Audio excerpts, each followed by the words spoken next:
The stagecoach overturned 3 miles outside of Tombstone, Arizona territory, sending 22-year-old Sarah Brennan tumbling into a ravine of desert scrub and sharp rocks that tore her dress and carved bloody lines across her arms. She lay there in the November dust of 1881, listening to the screams of horses and passengers fade as the runaway coach continued its wild path down the road, the driver having lost control when a rattlesnake spooked the team. Sarah pushed herself up slowly, tasting copper and dirt, feeling the sting of a dozen cuts, and realized with a strange sort of calm that nobody was coming back for her. Why would they? She was just another faceless woman heading west with nothing but a carpet bag and a past she could not outrun. The sun beat down mercilessly despite the late autumn month, and Sarah stumbled up the ravine slope, her boots sliding on loose gravel. When she finally reached the road, the stagecoach was long gone, disappeared into the shimmering heat that made the distant mountains look like they were melting. Her carpet bag lay split open 20 feet away, her few possessions scattered across the dirt like worthless trash. She gathered what she could with trembling hands, a spare dress, a photograph of her mother, the last $5 she owned. Everything else was ruined or missing. She started walking toward Tombstone because there was nowhere else to go. Her head throbbed where it had struck a rock. Blood dried on her temple and attracted flies that she was too exhausted to wave away. Every step sent pain shooting through her left ankle, but she kept moving because stopping meant dying out here in this unforgiving landscape of saguaro cactus and endless sky. The sun had shifted considerably westward when she heard hoofbeats behind her. Sarah turned, swaying slightly, and saw a rider approaching on a paint horse. As he drew closer, she could make out a tall man in dusty leather chaps, a brown Stetson pushed back on his head, and a blue shirt faded nearly white from sun and washing. He had a strong jaw covered in several days of stubble, and eyes the color of creek water that studied her with concern. "Ma'am," he said, pulling his horse to a stop beside her, "you look like you've had a rough go of it."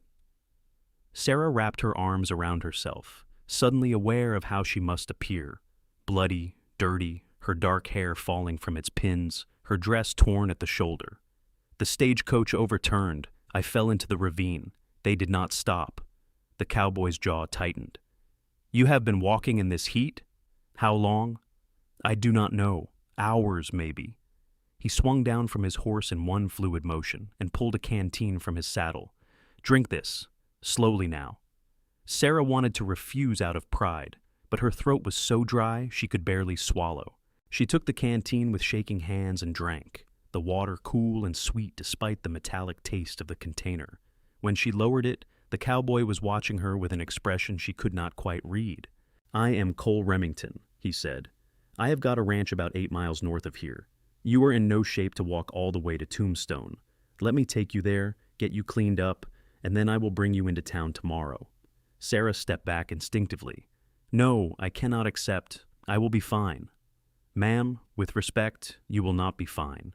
You are injured, you have been walking in the desert heat, and it will be dark in a few hours. There are rattlesnakes, scorpions, and worse things out here after sunset."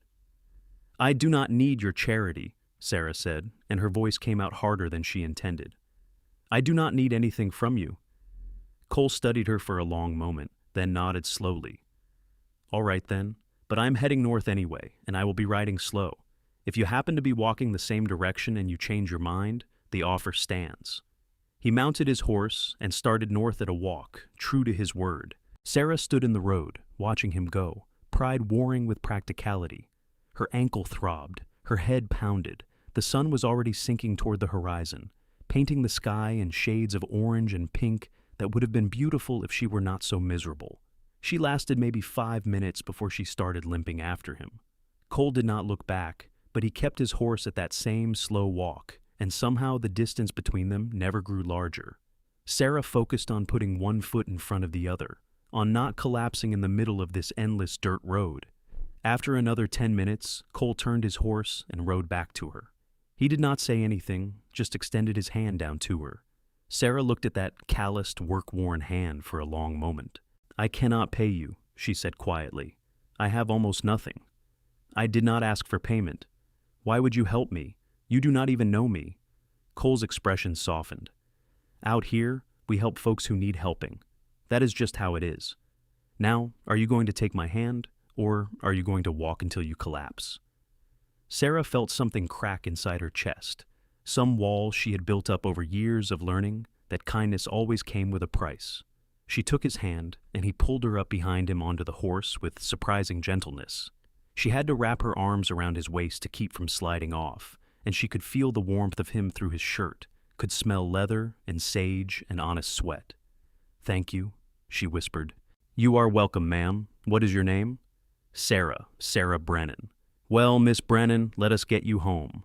The word home sent an ache through her chest, because she had not had one of those in 3 years, not since her father had gambled away their farm in Missouri and drunk himself to death in shame, leaving Sarah to fend for herself in a world that was not kind to young women alone.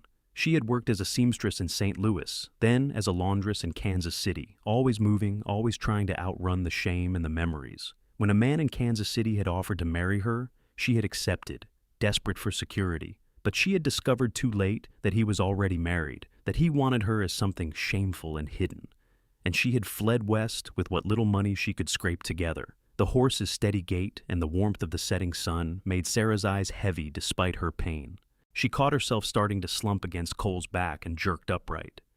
"You can rest if you need to," Cole said without turning around. "I will not let you fall." "I do not deserve your kindness," Sarah said, and was horrified to hear her voice break on the words. "You do not understand. I am not a good person. I have made so many mistakes." Cole was quiet for a moment, and the only sounds were the horse's hoofbeats and the evening calls of birds settling in for the night.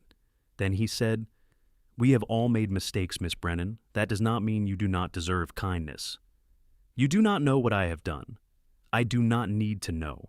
Whatever it is, I am willing to bet you have punished yourself for it more than anyone else could." Sarah felt hot tears spill down her cheeks, cutting tracks through the dust on her face. She did not sob or make a sound, just let them fall silently as the horse carried them north through the gathering twilight. Cole did not comment on her tears, just kept riding steady and sure, and somehow that made it easier to cry.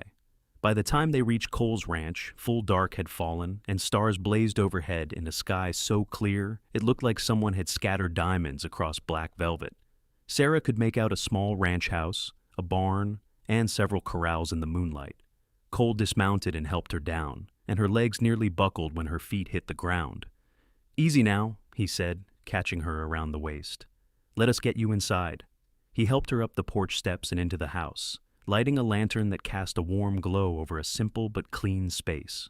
There was a kitchen area with a cast-iron stove, a table with 2 chairs, and a sitting area with a worn sofa and a bookshelf full of books. 2 doors led off the main room, presumably to bedrooms. "Sit down here," Cole said, guiding her to a chair at the table. "I am going to get some water heating so you can wash up, and I will see what I can do about those cuts." "You have done enough already," Sarah protested weakly. "Miss Brennan, I am going to be straight with you. You are injured and exhausted, and you are going to let me help you because it is the right thing to do. We can argue about it tomorrow if you want, but right now, you are going to sit there and let me take care of things." There was something commanding in his tone that made Sarah stop arguing. She sat and watched as Cole moved around the kitchen with easy competence, stoking the fire in the stove, setting a kettle to heat, gathering clean cloths and a bottle of whiskey from a cupboard. When the water was warm, he poured it into a basin and brought it to the table along with the cloths. "This might sting," he said, kneeling beside her chair and gently taking her arm. He cleaned the cuts carefully, his touch surprisingly gentle for such a large man. When he poured whiskey over the deeper scrapes, Sarah hissed in pain but did not pull away. "You are good at this," she said, watching his face as he worked. In the lamplight, she could see he was probably around 26 or 27, with small lines around his eyes from squinting into the sun and a small scar on his chin. "I have had to patch myself up enough times," Cole said. "You learn to be handy when the nearest doctor is a day's ride away." He moved to the cut on her temple, cleaning it with careful swipes of the cloth. "This one is not too deep. You were lucky." "I do not feel very lucky." Cole met her eyes, and something in his gaze made her breath catch. "You are alive, Miss Brennan. That counts for something."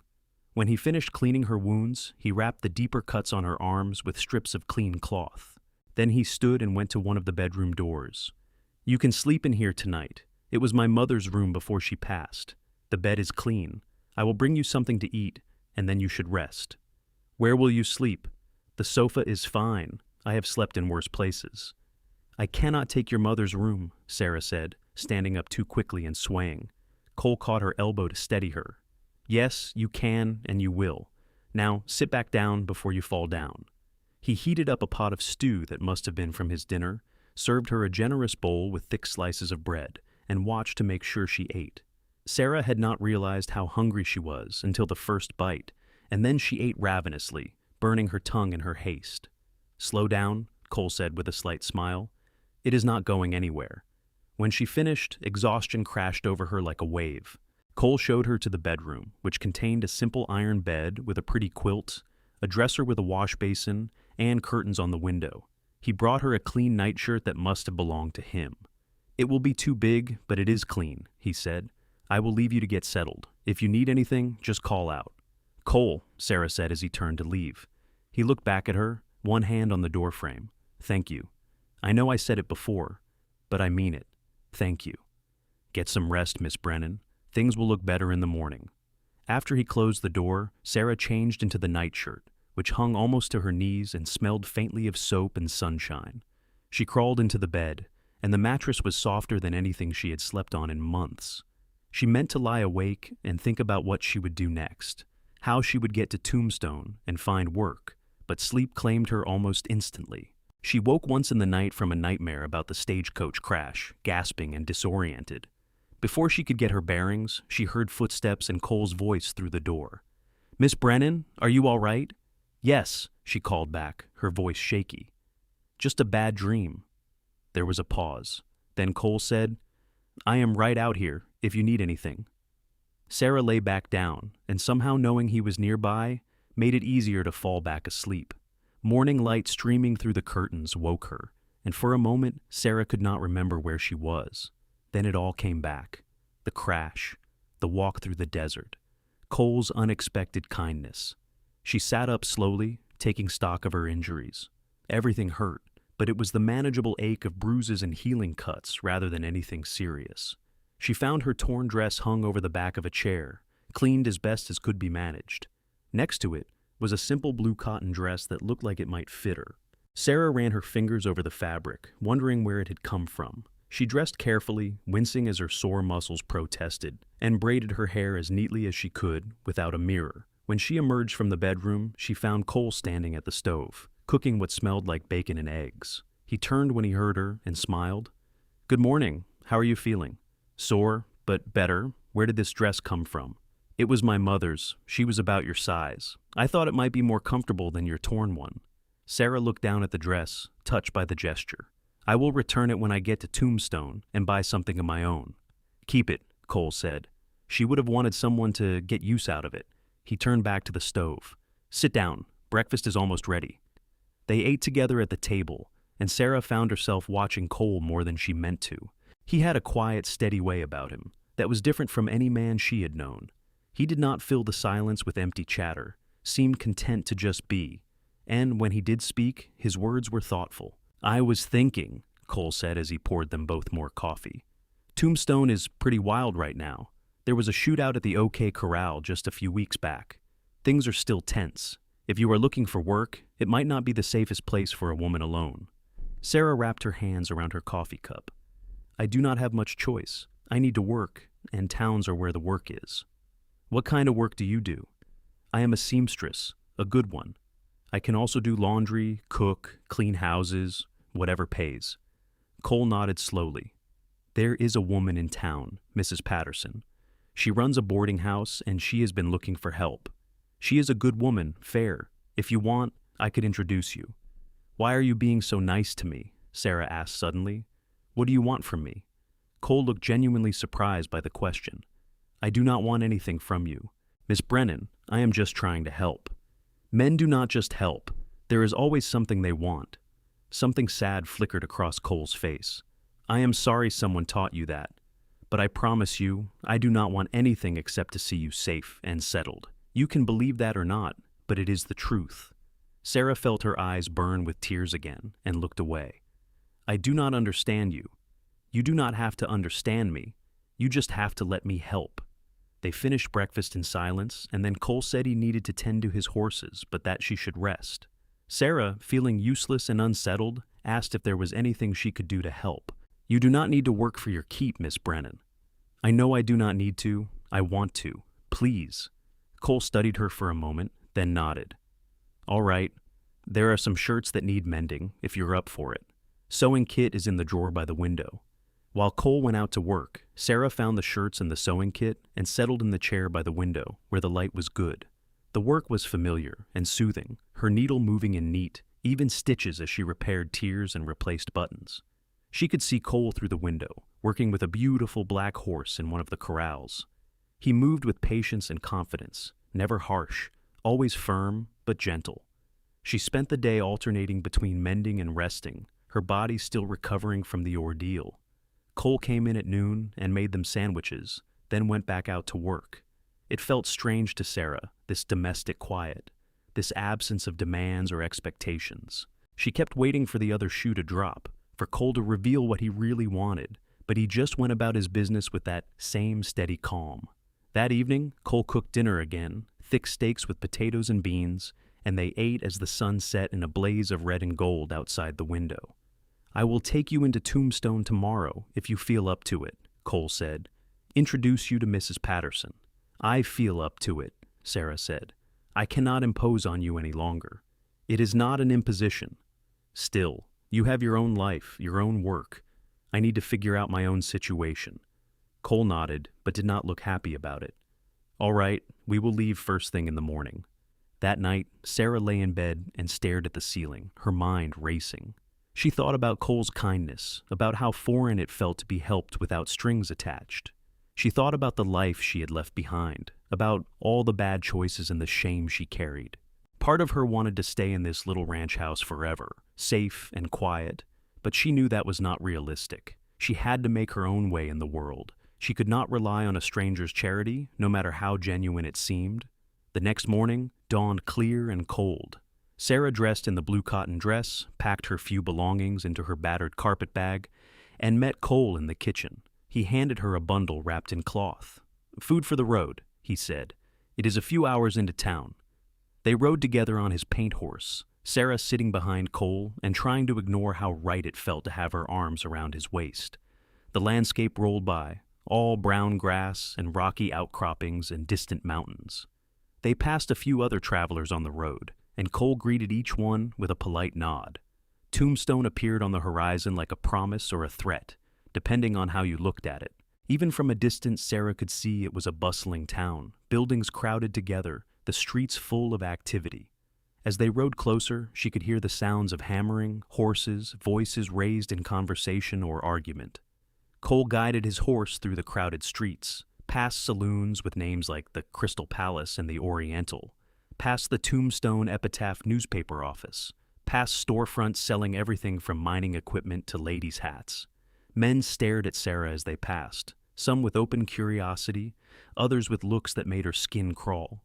She pressed closer to Cole's back, and she felt him shift, somehow making himself larger and more imposing, without actually moving. Mrs. Patterson's boarding house was on a quieter street, a two-story building with a neat porch and lace curtains in the windows. Cole helped Sarah down from the horse and tied it to the hitching post out front. He knocked on the door, and it was opened by a plump woman in her 50s with gray-streaked hair and kind eyes. "Cole Remington," she said with a warm smile. "What brings you to town?" "Good morning, Mrs. Patterson. I have someone I would like you to meet. This is Miss Sarah Brennan. She is new to Tombstone and looking for work. I remembered you mentioning you needed help with the boarding house." Mrs. Patterson looked Sarah over with a shrewd but not unkind gaze. "Is that so? What kind of work can you do, dear?" "I am a seamstress, ma'am," Sarah said. "I can also cook, clean, do laundry. I am a hard worker, and I learn quickly." "Can you handle difficult customers? I get all types here, and some of them are not the most pleasant." "I can handle difficult," Sarah said firmly. "I have worked in cities before. I know how to keep my head down and do my job." Mrs. Patterson nodded slowly. "Well, I could use someone to help with the cooking and the cleaning, and if you can do mending too, that would be valuable. I can offer you room and board plus $3 a week. The work is hard, but I am fair. What do you say?" $3 a week was not much, but with room and board included, it was enough to survive and maybe save a little. Sarah nodded. I will take it. Thank you, ma'am. Call me Ruth. Come in, and I will show you your room and explain your duties. Cole, you want some coffee before you head back? No, thank you, ma'am. I should be getting back to the ranch. Sarah turned to Cole, and suddenly she could not find the words for what she wanted to say. He had saved her life, given her shelter, asked nothing in return, and now he was leaving. She might never see him again. Thank you, she finally managed, for everything. Cole's creekwater eyes were warm as he looked at her. You take care of yourself, Miss Brennan. If you ever need anything, the ranch is 8 miles north. Anyone in town can give you better directions. He tipped his hat to both women and walked back to his horse. Sarah watched him mount up and ride away, and she felt an unexpected ache in her chest at the sight of his back disappearing into the crowd. That is a good man, Ruth said quietly beside her. One of the best I know. Now, come on in, dear, and let us get you settled. The boarding house was clean and well kept, if a bit worn around the edges. Ruth showed Sarah to a small room on the second floor, barely big enough for a narrow bed and a dresser, but it had a window that let in good light, and it was private. After living in shared rooms or worse for the past 3 years, Sarah felt like it was a palace. Ruth explained the routine. Breakfast to be served at 6 in the morning, cleaning the rooms and common areas during the day, supper at 6 in the evening. There were currently 8 boarders, all men, ranging from miners to shop clerks to a traveling dentist. Ruth made it clear that she ran a respectable establishment and that Sarah was to keep things professional with the boarders at all times. I have had to let girls go in the past for getting too friendly with the customers, Ruth said sternly. I will not have that kind of behavior here, understood? Yes, ma'am, I am not here looking for a man. I just need honest work. Ruth's expression softened. Good. Then we will get along fine. You start tomorrow morning. Get some rest tonight. Sarah spent the rest of the day unpacking her few belongings and exploring the boarding house. She met some of the boarders at supper. A quiet miner named Tom, a friendly clerk named Daniel, who worked at the mercantile, and an older man named Mr. Whitmore, who claimed to have fought in the Mexican War and never stopped talking about it. The food was simple but plentiful, and the conversation flowed easily around the table. Sarah mostly stayed quiet, trying to get a feel for the dynamics. That night, lying in her narrow bed and listening to the sounds of Tombstone through her window, music from the saloons, occasional shouts, the rumble of ore wagons, Sarah thought about Cole. She wondered what he was doing at his ranch, if he was thinking about her at all. She told herself it did not matter, that he had been kind, but that kindness did not mean anything more. She could not afford to develop feelings for a man who had simply done her a good turn. She needed to focus on work, on saving money, on building some kind of stable life for herself. But as she drifted off to sleep, it was Cole's face she saw behind her closed eyes, and the memory of his arms steady around her as they rode. The next morning, Sarah woke before dawn and dressed quickly. She found Ruth already in the kitchen, and together they prepared a breakfast of eggs, bacon, biscuits, and coffee. The boarders came down one by one, sleepy and hungry, and Sarah served them with quiet efficiency. One of the men, a miner with hard eyes and rough hands, let his gaze linger on her in a way that made her uncomfortable. But when Ruth shot him a warning glare, he looked away and did not try again. After breakfast, Sarah cleaned the kitchen while Ruth showed her how to properly make up the rooms. They worked together in companionable near silence, and Sarah found herself liking the older woman. Ruth was no-nonsense and businesslike, but there was genuine kindness underneath. Over the next week, Sarah fell into the routine of the boarding house. She woke early, cooked, cleaned, did mending in whatever spare moments she had. The work was hard, but it was honest, and she found satisfaction in it. She also found that she had a talent for dealing with the boarders, staying friendly but distant, handling complaints with calm efficiency. But through it all, she could not stop thinking about Cole. Sometimes she would catch herself looking north of out the window, wondering what he was doing. A few times, she considered asking Ruth or one of the boarders how to get to his ranch, but she always stopped herself. What would be the point? He had helped her, and now she was on her feet. There was no reason to seek him out. On her first full day off, 2 weeks after starting work, Sarah decided to explore Tombstone properly. She walked the dusty streets, noting the locations of the various shops and businesses. She passed the site of the famous gunfight Ruth had mentioned, the OK Corral, and shivered at the thought of the violence that had occurred there so recently. Tombstone was a hard town, full of hard men, and Sarah was careful to stay alert and aware of her surroundings.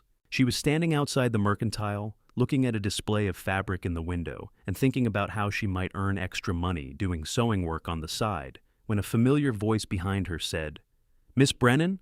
Sarah spun around, and there was Cole, leading his paint horse and carrying a burlap sack over one shoulder. Her heart jumped in her chest in a way that she could not quite explain. "Cole," she said, and then felt foolish because she could not think of anything else to say. He smiled at her, and it lit up his whole face. "It is good to see you. How have you been? Is the work at Mrs. Patterson's going well?" "It is going well. She is a good employer. Thank you again for the introduction." "I am glad." There was an awkward pause, and then Cole said, "I was just picking up some supplies. Would you like to get some coffee? There is a restaurant just down the street that is respectable." Sarah knew she should say no. She should thank him politely and go about her business, but instead she heard herself say, "Yes, I would like that." They walked to the restaurant, a small place with checkered tablecloths and a menu board on the wall. Cole pulled out a chair for Sarah before sitting down across from her, and when the waitress came, he ordered coffee and pie for both of them, without asking what Sarah wanted. Normally, that kind of presumption would have annoyed her, but somehow from Cole, it felt like care rather than control. "How is the ranch?" Sarah asked when the waitress had left. "Good, busy. I have been breaking a couple of young horses, which is always interesting work." He smiled wryly. "I have the bruises to prove it. You should be more careful." "I am always careful. Horses are just unpredictable sometimes, no matter how careful you are." The waitress brought their coffee and pie, apple, still warm from the oven. Sarah took a bite and closed her eyes briefly at the taste. It had been years since she had eaten pie this good. "So, you are settling into Tombstone, all right?" Cole asked. "As well as can be expected. It is a rough town, but I have lived in rough places before. I can handle it." "I know you can. You are tougher than you look, Miss Brennan." Sarah felt color rise in her cheeks at what felt like a compliment. "Please, call me Sarah. You have done enough for me that formality seems silly." "All right, Sarah. And you can keep calling me Cole."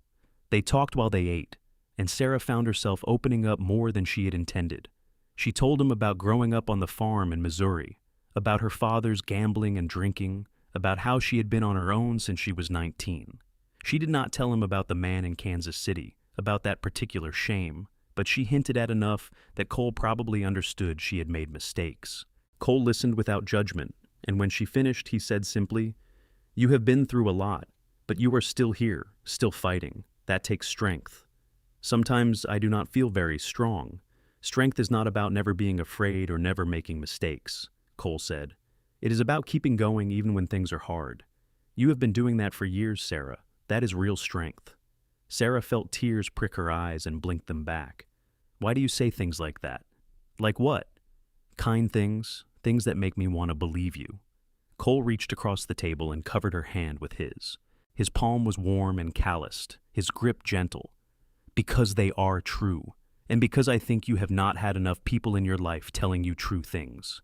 Sarah looked down at their joined hands, her heart pounding. "I should go. I have things I need to do before I go back to the boarding house." "All right." Cole withdrew his hand, and Sarah immediately missed the warmth of it. "Can I see you again? Maybe next time you have a day off?" "Why?" Sarah asked, not meanly, just genuinely confused. "What do you want from me, Cole?" "I want to get to know you better," Cole said simply. "I like you, Sarah. I like talking to you. I think you are smart and strong and interesting, and I would like to spend more time with you." "Is that so strange?" "Yes," Sarah said honestly. "It is strange to me. Men usually want something specific from women, and it is not conversation. Well, I am not most men, so what do you say? Can I see you again?" Sarah knew she should say no. She knew that letting Cole into her life was dangerous because she could feel herself already starting to care about him, and caring led to vulnerability, and vulnerability led to pain. But looking into his honest creekwater eyes, she found herself nodding. "All right, I have next Sunday afternoon off. Then I will come to town next Sunday and we can spend the afternoon together. Does that sound good?" "Yes," Sarah said softly. "That sounds good." They walked back to the boarding house together. Cole leading his horse, moving slowly to match Sarah's pace. When they reached the front steps, he smiled down at her. "I will see you Sunday, Sarah. I will see you Sunday." Sarah watched him mount his horse and ride away, and she stood on the porch long after he had disappeared from view, her hand pressed to her chest, where her heart was beating too fast. The week leading up to Sunday seemed to crawl by. Sarah threw herself into her work, scrubbing floors until they gleamed, cooking meals that had the boarders asking for seconds, mending clothes with stitches so neat they were almost invisible. Ruth noticed the extra effort and commented on it. "You are working yourself to the bone, girl. What is going on?" "Nothing," Sarah said too quickly. "I just want to do a good job." Ruth gave her a knowing look. "This would not have anything to do with Cole Remington, would it?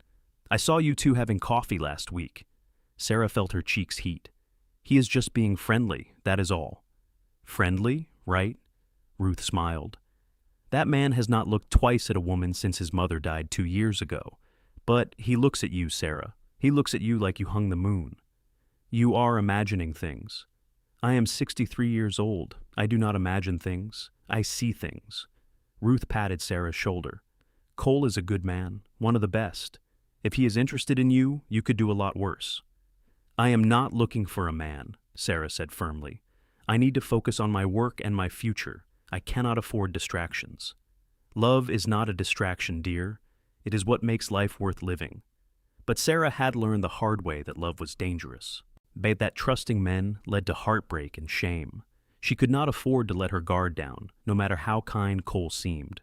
When Sunday finally arrived, Sarah changed into her best dress, the blue one Cole's mother had owned, and braided her hair carefully. She told herself she was not nervous, but her hands shook slightly as she pinned the braid in place. Cole arrived right at noon, riding into town on his paint horse and looking impossibly handsome in a clean white shirt and a black vest. He dismounted and smiled when he saw Sarah waiting on the porch. "You look beautiful," he said, and the sincerity in his voice made Sarah's breath catch. "Thank you. You look nice too. So, what would you like to do this afternoon? We could walk around town, or I could show you some of the area outside of town if you want. There is a nice spot by the San Pedro River that is pretty this time of year." The thought of getting out of dusty, crowded Tombstone was appealing. The river sounds nice. Cole helped Sarah up onto his horse, and they rode out of town, heading east. The November air was cool and pleasant, and Sarah found herself relaxing as the noise of Tombstone faded behind them. They talked easily as they rode, Cole telling her about his ranch and the horses he was training, Sarah sharing stories from the boarding house and the various characters who stayed there.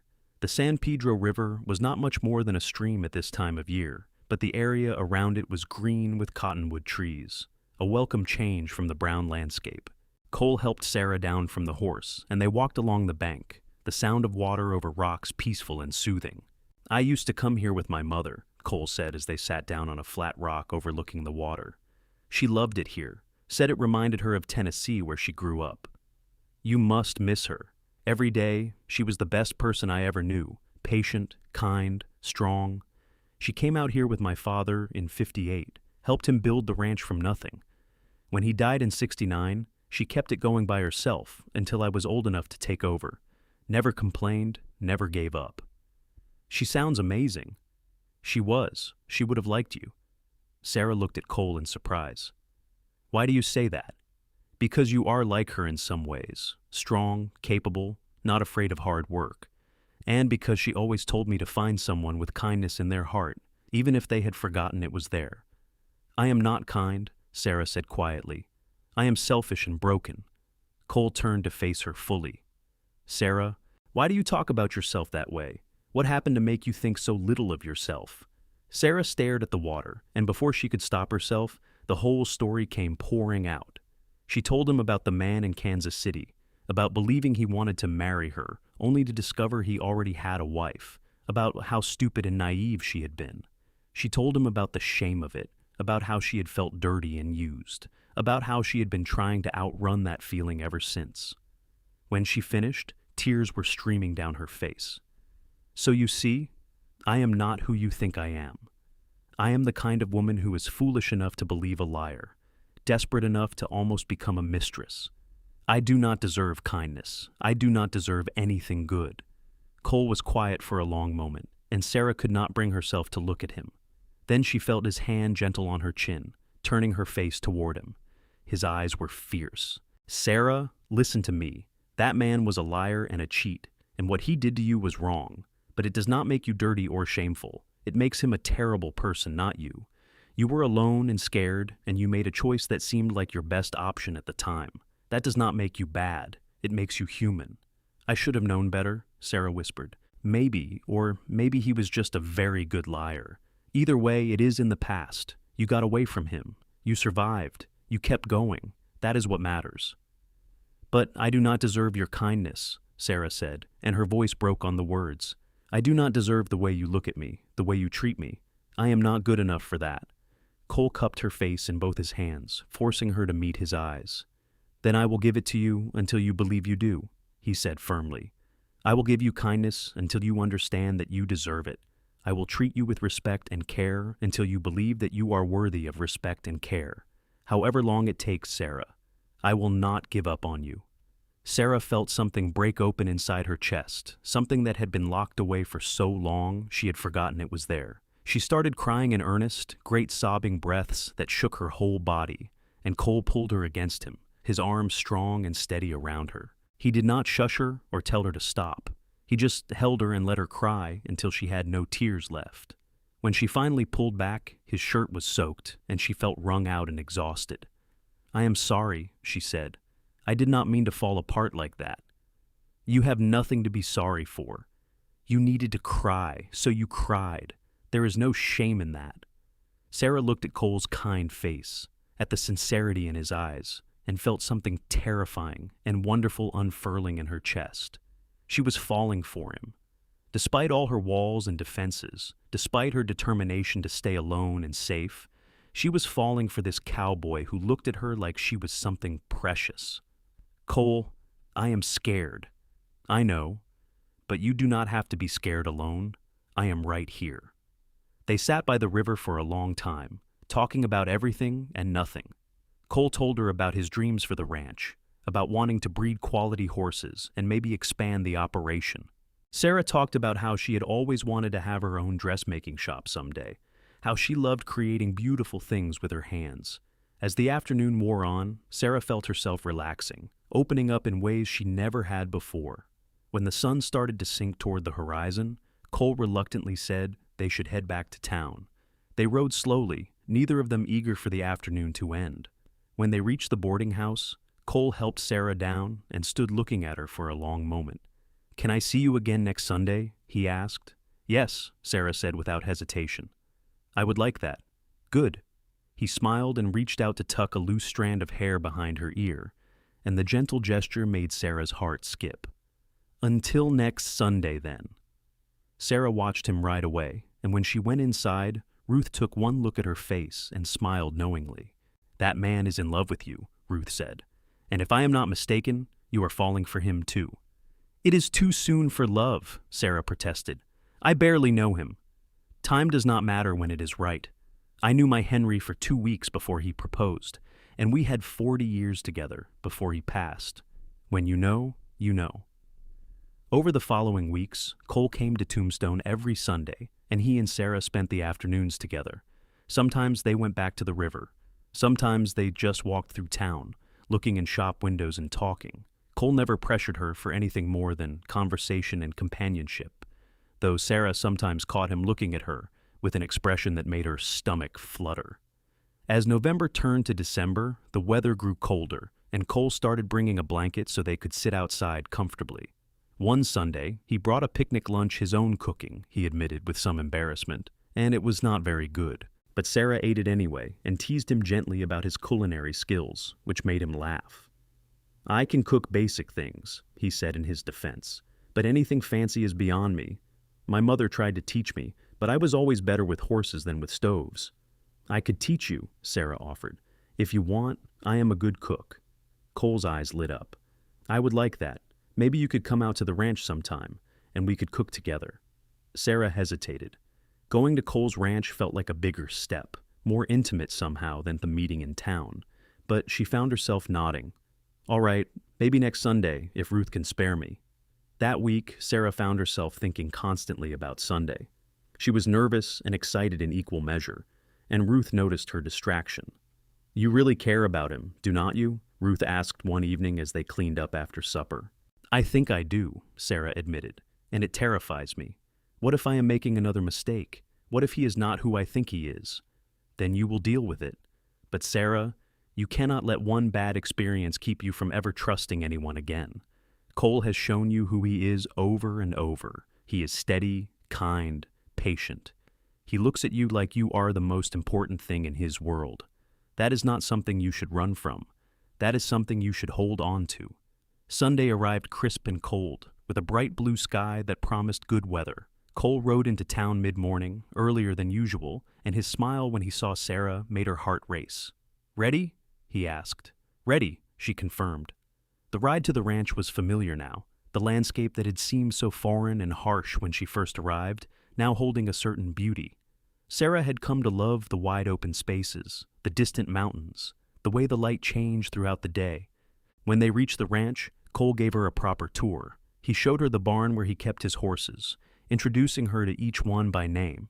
He showed her the training corrals, explaining his methods for breaking young horses with patience rather than force. He showed her the small workshop where he repaired tack and equipment, and the hen house where chickens scratched and pecked in the dirt. Finally, they went inside the house, and Cole started a fire in the stove to warm the place up. Sarah looked around the space that had been her refuge those first 2 nights, seeing it now with fresh eyes. It was a modest home, but it was clean and well kept, with small touches that spoke of the woman who had lived here before: the lace curtains, the embroidered cushions, the well-stocked bookshelf. "So," Cole said, a bit nervously, "what are you going to teach me to cook?" Sarah smiled. "Let us start with something simple. Biscuits. Everyone should know how to make good biscuits." She gathered the ingredients from Cole's pantry, talking him through each step as they worked. Cole was a surprisingly good student, listening carefully and following her instructions. His hands were large and clumsy, with the delicate work of cutting butter into flour, and Sarah found herself standing close to guide his movements. She was intensely aware of his nearness, of his warmth, of the way his breath stirred her hair. "Like this?" Cole asked, looking down at her, and Sarah realized how close they were standing. She could see the flecks of green in his blue eyes, the individual whiskers of his stubble, the curve of his lips. "Yes," she said, her voice coming out softer than she intended. "Just like that." Cole held her gaze for a long moment, and Sarah saw something kindle in his eyes. Slowly, giving her plenty of time to move away, he lowered his head toward hers. Sarah knew she should step back, should put distance between them, but she found herself rising on her toes to meet him halfway. The kiss was gentle, tentative, Cole's lips soft against hers. It was nothing like the rough, demanding kisses of the man in Kansas City. This was a question, not a demand, an offering rather than a taking. Sarah melted into it, her hands coming up to rest on Cole's chest, feeling his heart pounding under her palms. When they finally pulled apart, both breathing hard, Cole rested his forehead against hers. "I have been wanting to do that for weeks," he admitted. "I have been wanting you to," Sarah said, surprising herself with her honesty. "Sarah, I need you to know something. I am not playing games with you. I am not that kind of man. I care about you, more than I have cared about anyone in a very long time. And if you need time, if you need to take things slow, I understand. But I need you to know where I stand." Sarah pulled back enough to look into his eyes. "Where do you stand?" "I am falling in love with you," Cole said simply. "And I think I have been since the moment I saw you walking down that road, too stubborn and proud to admit you needed help." Sarah felt tears spring to her eyes. "I am falling in love with you too," she whispered, "and it terrifies me." "I know, but we can be terrified together. You do not have to face this alone." He kissed her again, deeper this time, and Sarah let herself sink into it, let herself believe that maybe, just maybe, she had found something real and good. When they finally remembered the biscuits, they were oddly shaped and slightly lopsided, but they tasted perfect as Sarah and Cole ate them together, sitting close on the sofa and talking about the future in careful, hopeful terms. As the afternoon faded into evening, Cole reluctantly said he should take Sarah back to town. They rode slowly, Sarah's arms tight around his waist, both of them quiet and content. When they reached the boarding house, Cole helped her down and kissed her softly. "Can I court you properly?" he asked. "I know we have been spending time together, but I want to do this right. I want everyone to know that you are my girl, if you will have me." "Yes," Sarah said, feeling like her heart might burst. "Yes, I will have you." Over the next few weeks, Cole courted Sarah with old-fashioned determination. He came to town twice a week, taking her to the restaurant for dinner, walking with her through the town, sitting with her in the boarding house parlor under Ruth's watchful but approving eye. He brought her small gifts, a hair ribbon, a book of poetry, a box of peppermint candy. Each gift was thoughtful and sweet, and Sarah treasured them all. The other boarders noticed the courtship, and most were friendly about it, congratulating Sarah on finding such a good man. The one exception was the miner with the hard eyes, Jake, who started making snide comments about women who thought they were too good for working men. Sarah ignored him, and Cole never rose to the bait, but there was a watchful quality to him when Jake was around that made Sarah think Cole would not hesitate to protect her if necessary. As December progressed toward Christmas, Sarah found herself happier than she had been in years. The shame and self-hatred that had weighed her down for so long were slowly lifting under the steady warmth of Cole's love and regard. She started to believe that maybe she did deserve kindness, that maybe her past mistakes did not define her entire future. One evening, about a week before Christmas, Cole came to town with something clearly on his mind. He seemed nervous as they sat in the parlor, his hat turning round and round in his hands. "Sarah, I have been thinking," he began, then stopped. "This is harder than I thought it would be." "What is it?" Sarah asked, concerned. "Is something wrong?" "No, nothing is wrong. The opposite, actually. Sarah, these past 2 months have been the best of my life. You make me laugh, you challenge me, you make me want to be a better man. I wake up every morning thinking about you, and I go to sleep every night wishing you were there. And I know it has not been that long, but I also know what I feel. I know what I want." He slid off the sofa and onto one knee, and Sarah's heart stopped. Cole pulled a small box from his pocket and opened it to reveal a simple gold band with a small but pretty diamond. "At Sarah Brennan, would you do me the honor of becoming my wife? I promise I will spend every day trying to make you happy, trying to show you that you deserve every good thing this world has to offer. I will give you kindness and respect and love for the rest of my life, if you will let me. What do you say?" Sarah stared at the ring, at Cole's hopeful, nervous face, and felt every defense she had ever built crumble to dust. This good, honest man wanted to marry her. He knew her past, knew her mistakes, and he wanted her anyway. "Yes," she said, her voice choked with tears. "Yes, I will marry you." Cole's face broke into the biggest smile she had ever seen. He slid the ring onto her finger, and it fit perfectly. Then he stood and pulled her into his arms, kissing her soundly while Ruth, who had been watching from the doorway, clapped and cheered. "About time," Ruth said when they finally came up for air. "I was starting to think you two would dance around each other forever."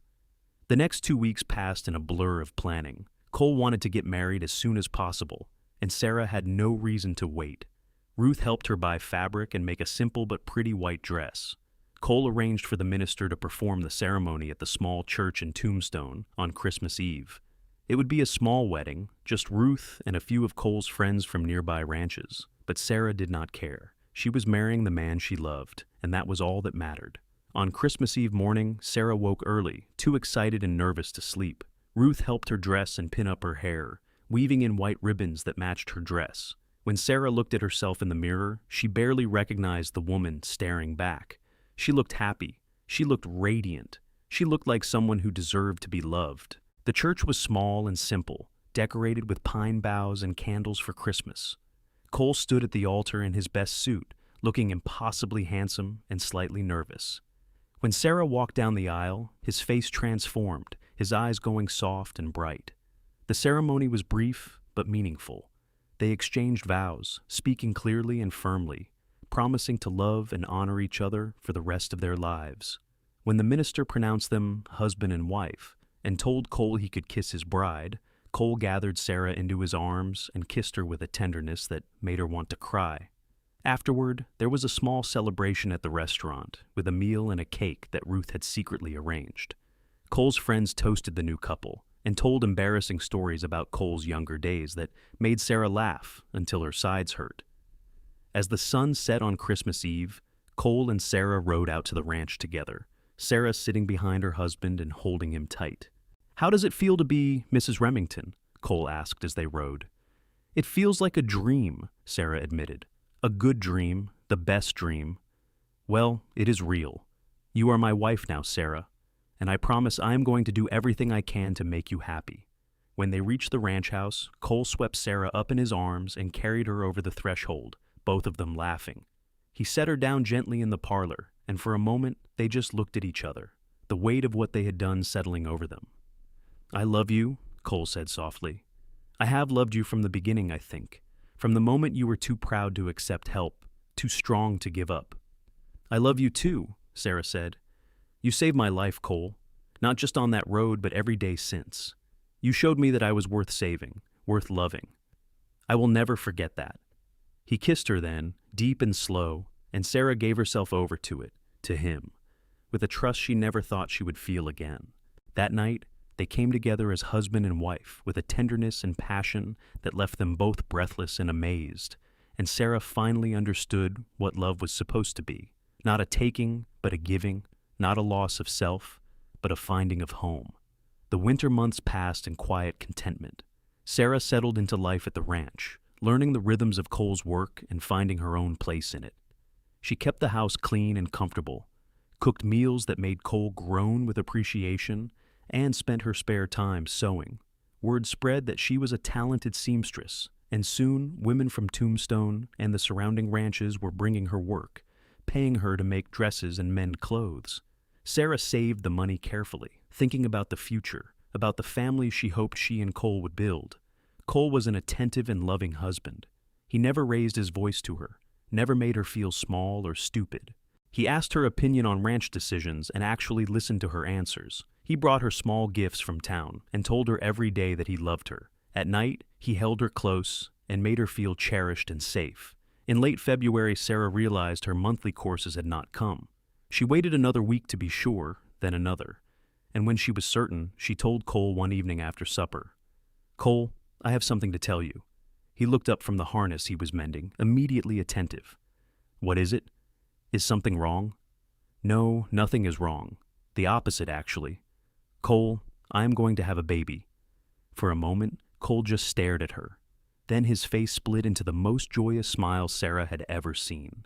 He crossed the room in 3 strides and lifted her off her feet, spinning her around while she laughed and told him to be careful. "A baby," he said in wonder. "We are going to have a baby. Sarah, you have made me the happiest man alive." "You are happy? Truly?"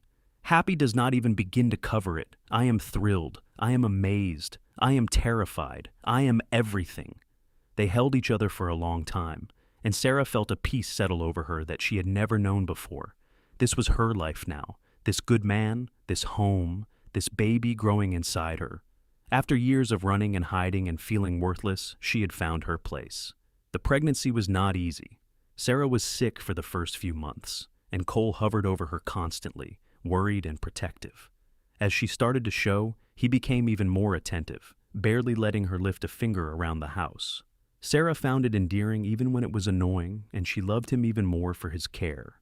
In the spring, Cole hired a young man named Miguel to help with the ranch work, so that Cole could spend more time near the house.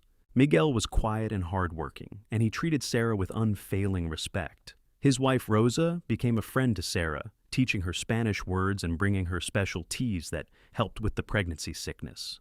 As summer approached and Sarah's belly grew round, Cole started preparing a nursery in the small room next to their bedroom. He built a cradle from scratch, sanding it smooth and carving small horses into the headboard. Sarah made blankets and tiny clothes, her hands busy with preparations for the new life they would soon welcome. On a hot July evening in 1882, Sarah's labor began. Rosa came to help, and together she and Cole saw Sarah through the long, difficult night. When the sun rose on a new day, Sarah gave birth to a son, a healthy baby boy with a powerful set of lungs and his father's blue eyes. Cole held his son for the first time, with tears streaming down his face. "He is perfect," he whispered. "Sarah, he is absolutely perfect. What should we name him?" Sarah had been thinking about this for months. "I would like to name him Henry, after Ruth's late husband. She has been so good to me, like the mother I lost. What do you think?" "Henry Remington," Cole said, testing it out. "I think it is perfect. Welcome to the world, Henry." The first few months of Henry's life were exhausting and wonderful in equal measure. Sarah had never been so tired, but every time she looked at her son's tiny face, every time Cole held him and sang him soft lullabies, she felt overwhelmed with gratitude. This was her family. These were her people. She had come so far from that broken, ashamed woman stumbling down a desert road. Ruth came to visit when Henry was a month old, bringing gifts and admiration. She held the baby with practiced hands and told Sarah she was doing a wonderful job. "You look happy," Ruth observed. "Truly happy. It does my heart good to see it." "I am happy," Sarah said simply. "Happier than I ever thought I could be. I wake up every morning and I cannot believe this is my life." "You deserve it, dear. You have always deserved it. I am just glad you finally found someone who could make you see that." As Henry grew from an infant into a curious, active toddler, Sarah and Cole settled into the rhythm of family life. The ranch prospered, Cole's reputation for training quality horses spreading throughout the territory. Sarah continued her sewing work when she had time, and she started a small vegetable garden that provided fresh produce through the growing season. When Henry was 2 years old, Sarah discovered she was pregnant again. This time, she was less scared and more excited, and Cole was overjoyed at the prospect of another child. Their daughter Emma was born in the spring of 1885, a tiny, delicate thing with Sarah's dark hair and a temperament far calmer than her boisterous brother. Life continued in its steady, blessed way. Henry grew into a bright, energetic boy who followed his father everywhere, already showing an interest in horses. Emma was quieter, preferring to sit with Sarah and watch her sew, asking endless questions about everything. The ranch continued to grow and prosper, and Cole and Sarah were able to save money and make improvements, building a larger barn and expanding the house to accommodate their growing family. On a cool October evening in 1890, Sarah sat on the porch and watched the sunset paint the sky in brilliant shades of orange and pink. Henry, now 8 years old, was in the corral with Cole, learning to rope. Emma, 5 years old, sat beside Sarah on the porch swing, playing with a rag doll Sarah had made her. Sarah's hand rested on her belly, where their third child was growing, due to arrive in the winter. "Mama, are you happy?" Emma asked suddenly, looking up at Sarah with solemn eyes. "Yes, sweetheart," Sarah said, pulling her daughter close. "I am very, very happy." "Good. I like it when you are happy. You smile more." Sarah thought about the woman she had been 9 years ago, broken and certain she deserved nothing good. She thought about Cole pulling her up onto his horse, about his steady kindness in the face of her resistance, about the way he had promised to give her kindness until she believed she deserved it. He had kept that promise. Every single day for 9 years, he had shown her with words and actions that she was worthy of love, worthy of respect, worthy of happiness. And somewhere along the way, she had started to believe it. She had learned to accept kindness, to accept love, to accept that her past did not define her future. Cole finished up with Henry and walked over to the porch, his face lit with contentment. He sat down on Sarah's other side and put his arm around her shoulders, and they sat together as a family, watching the day fade into night. "I love you," Cole said quietly. And it was not a declaration, just a simple statement of fact, as natural as breathing. "I love you too," Sarah said, leaning her head on his shoulder. "Thank you, Cole, for everything, for saving me, for loving me, for showing me that I deserve to be loved." "You always deserved it," Cole said. "I just helped you see it." Their third child, another son they named Thomas, was born in January of 1891, healthy and strong. Sarah recovered quickly, and life continued its blessed pattern, the children growing, the ranch thriving, the love between Sarah and Cole deepening with each passing year. When Henry turned 10, Cole started teaching him to break horses properly, passing on the patient. Gentle methods Cole had learned from his own father. Henry took to it naturally, having his father's steady temperament and his mother's determination. Emma showed an interest in Sarah's sewing and became her constant companion in the work, her small fingers already showing skill with the needle. Thomas was only a baby, but he was already showing signs of being the wildest of the three, constantly getting into things and making his siblings laugh with his antics. Ruth visited several times a year, staying for weeks at a time, and she doted on the children like a grandmother. She often told Sarah how proud she was of her, how far she had come. "You were so lost when I first met you," Ruth said one evening as they sat together shelling peas while the children played in the yard. "But you found your way. Or maybe Cole found it for you. Either way, you are exactly where you were supposed to be." "I know," Sarah said, watching Cole toss Thomas in the air while the baby squealed with delight. "I know how lucky I am. I never take it for granted, Ruth, not for a single day." As the years continued to pass, the Remington family grew and changed. Henry became a skilled horseman, working side by side with his father. When he was 16, a girl from a neighboring ranch caught his eye, and Sarah watched with amusement and a touch of wistfulness as her son experienced his first love. Emma, at 13, was becoming a talented seamstress in her own right, and Sarah started teaching her the business side of things, thinking that perhaps one day Emma might open that dress shop Sarah had once dreamed of. Thomas, at 7, was the wild card of the family, constantly exploring and getting into scrapes, but with a heart of gold that reminded Sarah of Cole. In 1898, Sarah sat on the porch on her 40th birthday, watching the sunset just as she had done so many times before. Cole came and sat beside her, moving a bit slower now than he had at 27, but still strong and capable. 40 years old, Sarah said. "I never thought I would make it this far, you know. When I was 22 and stumbling down that road, I did not think I had much of a future." "And look at you now," Cole said, taking her hand. "A wife, a mother, a successful businesswoman. You have built a life beyond anything you imagined back then." "We built a life," Sarah corrected. "I could not have done any of this without you, Cole. You believed in me when I did not believe in myself. You would have found your way eventually. You were too strong to stay down for long." "Maybe, but I am grateful I did not have to do it alone." Cole raised her hand to his lips and kissed it gently. "I promised I would give you kindness until you believed you deserved it.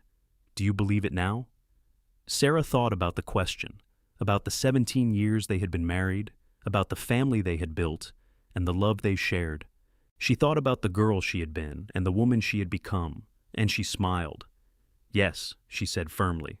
"I believe it. I believe I deserve kindness. I believe I deserve love. I believe I deserve the beautiful life we have built together.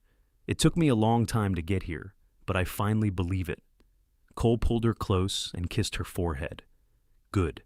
That is all I ever wanted." They sat together in comfortable silence as the stars came out one by one, and Sarah felt a profound sense of peace. Her life had not been easy, and there had been many times when she had wanted to give up. But she had kept going, had accepted the hand of a kind cowboy when she did not think she deserved his help, and that choice had led her here, to this porch, this man, this family, this life. She would not change a single thing. As the years rolled on into the new century, the Remington family continued to thrive. Henry married his sweetheart in 1902, a beautiful wedding that had Sarah crying happy tears as she watched her firstborn start his own family. He and his wife Margaret built a house on the far side of the ranch property, and when they welcomed their first child in 1903, Sarah became a grandmother at 44. Holding her grandson for the first time, Sarah was overcome with emotion. She thought about her own mother, who had died when Sarah was 16, who had never gotten to see the woman Sarah became or the family she built. She wished her mother could have met Cole, could have seen that Sarah had found happiness after all the darkness. Emma, at 18, was running a successful dressmaking business out of the house, with customers coming from as far away as Tucson. She had inherited Sarah's eye for design and her determination, and Sarah was immensely proud of the capable young woman her daughter had become. Thomas, at 12, was still the wild one, but he was also showing signs of being a natural leader. He had a way with people that neither of his siblings possessed, and Cole predicted he would do something remarkable with his life. In 1905, Cole and Sarah celebrated their 24th wedding anniversary. Cole was 50 years old now, his hair shot through with silver, his face lined from years of sun and wind. Sarah was 47, her dark hair showing streaks of gray, her hands showing the marks of a lifetime of work. But when they looked at each other, they still saw the people they had been when they fell in love. The stubborn, wounded woman walking down a desert road, the kind cowboy who would not take no for an answer. 24 years, Sarah said as they sat together on the porch, a place that had become their sanctuary. Sometimes it feels like a lifetime. Sometimes it feels like no time at all. "Every year with you has been a gift," Cole said. Even the hard ones. Especially the hard ones, maybe, because we got through them together. Do you ever regret it? Sarah asked. Marrying me? Taking on someone with so much baggage? Cole turned to look at her fully, his creekwater eyes as clear and honest as they had been that first day.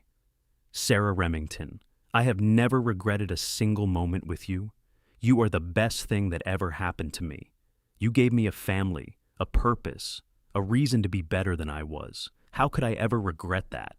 Sarah felt tears sting her eyes, even after all these years, even after all the times Cole had reassured her.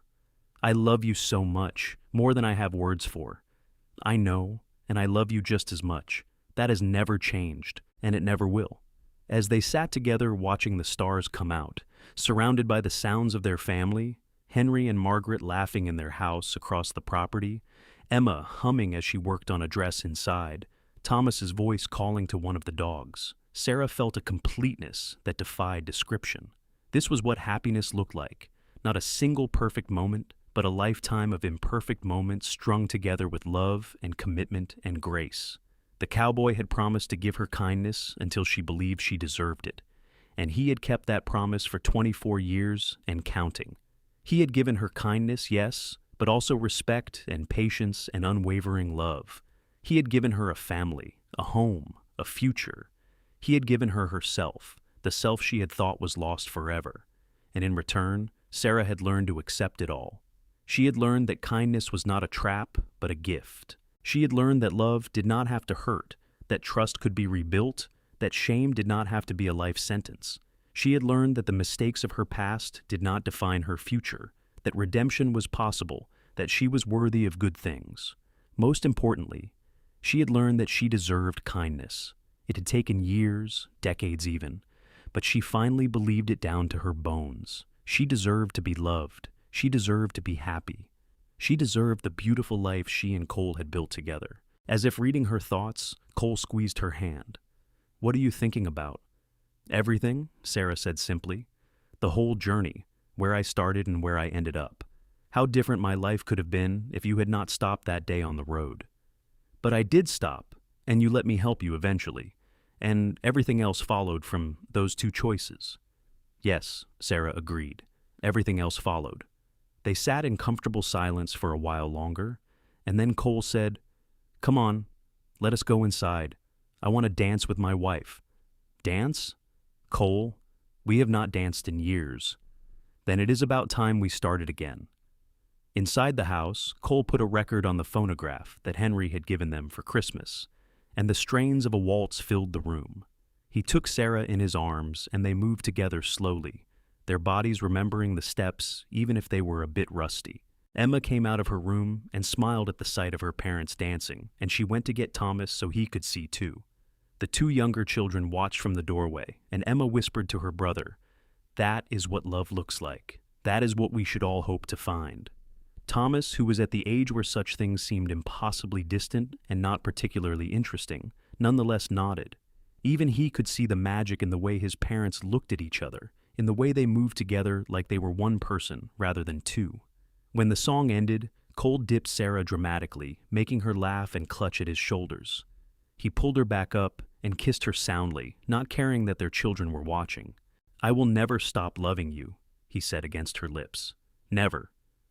I know, Sarah said, and I will never stop being grateful that you did not ride past me that day, that you stopped and offered help to a stubborn, wounded woman who thought she did not deserve it.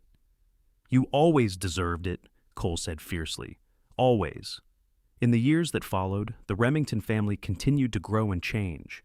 Henry and Margaret had 3 more children, and Emma married a kind schoolteacher from Tombstone in 1908, moving to town but visiting the ranch often. Thomas went to college in California, something that filled both Sarah and Cole with pride. And when he returned, he became involved in local politics, eventually becoming mayor of Tombstone in 1915. Cole and Sarah grew older together, their hair turning fully silver, their bodies moving slower, but their love never diminishing. They spent their days working on the ranch at a more leisurely pace, playing with their growing number of grandchildren, and sitting on the porch in the evenings, watching the sunsets that never got old. In 1920, They celebrated their 45th wedding anniversary, surrounded by their children, grandchildren, and even a few great-grandchildren. Sarah was 62 years old, Cole was 65, and they had lived a full, rich life together. At the celebration, Henry stood up to make a toast. "To my parents," he said, raising his glass, "who showed all of us what real love looks like, who built a life and a legacy that we are all proud to be part of, who proved that kindness and patience and commitment can overcome anything. We love you both, and we are grateful every day that you found each other." Everyone raised their glasses and cheered, and Sarah felt Cole's hand find hers under the table, his grip still strong after all these years. That night, after everyone had left and the house was quiet again, Sarah and Cole sat on their porch one more time. The stars were brilliant overhead, and a cool breeze brought the smell of desert sage. 45 years, Sarah said wonderingly. It has gone so fast. "The good things always do," Cole said, "but I would not trade a single moment. Even the hard times were worth it because we were together." "Do you remember that day you found me on the road?" Sarah asked. "What you thought when you first saw me?" Cole smiled. "I thought you were the most stubborn, proud woman I had ever seen. Walking in the desert heat, injured and exhausted, but still determined to do it on your own. I thought you were extraordinary. I thought you were crazy for stopping, for offering to help a stranger. And I thought you were crazy for not accepting help right away. But that stubbornness is part of what I love about you. You do not give up. You never have." Sarah leaned her head on Cole's shoulder. "I did not deserve you. Yes, you did. You deserved every good thing. You just did not believe it yet. But you made me believe it. You gave me kindness until I believed I deserved it, just like you promised. And I would do it again in a heartbeat. I would do it all again, exactly the same way." They sat together in the darkness, holding hands, remembering and dreaming. They had built a beautiful life together, full of love and family and purpose. They had overcome every obstacle, weathered every storm, and come through stronger on the other side. As the years continued to roll forward into the 1920s and beyond, Cole and Sarah remained the heart of their family. They were the ones everyone came to for advice, for comfort, for stories about the old days. They were the example that all their children and grandchildren looked to when they needed to be reminded what love really meant. On a warm October evening in 1927, Sarah sat on the porch and watched the sunset, just as she had done thousands of times before. Cole sat beside her, moving stiffly now at 72, but still present, still solid, still hers. They had been married for 46 years, and Sarah could hardly believe it had been that long. "I have been thinking," Sarah said quietly, "about that day on the road, about how close I came to not accepting your help, about how different my life would have been if I had been too proud, too convinced I did not deserve kindness. But you did accept it," Cole said. "Eventually, you let me help you. Because you did not give up on me. Because you kept offering, kept being kind, kept showing me that not all men were like the ones I had known before. You saved my life that day, Cole. In every way a person can be saved." Cole turned to look at her, and his eyes were damp. "And you saved mine, Sarah. I was just existing before I met you, going through the motions. You gave me purpose. You gave me love. You gave me a reason to be better than I was. We saved each other." Sarah took his weathered, work-worn hand in hers. "Promise me something. Anything. Promise me that you know how much I love you, how grateful I am for every single day we have had together. Promise me you know that you are the best thing that ever happened to me." "I promise," Cole said, his voice thick with emotion. "And you promise me the same. Promise me you know that I have never, not for one single day, regretted loving you, that you have been my greatest joy and my proudest achievement." "I promise," Sarah whispered. They sat together as the sun disappeared below the horizon and the first stars appeared, their hands clasped, their hearts full.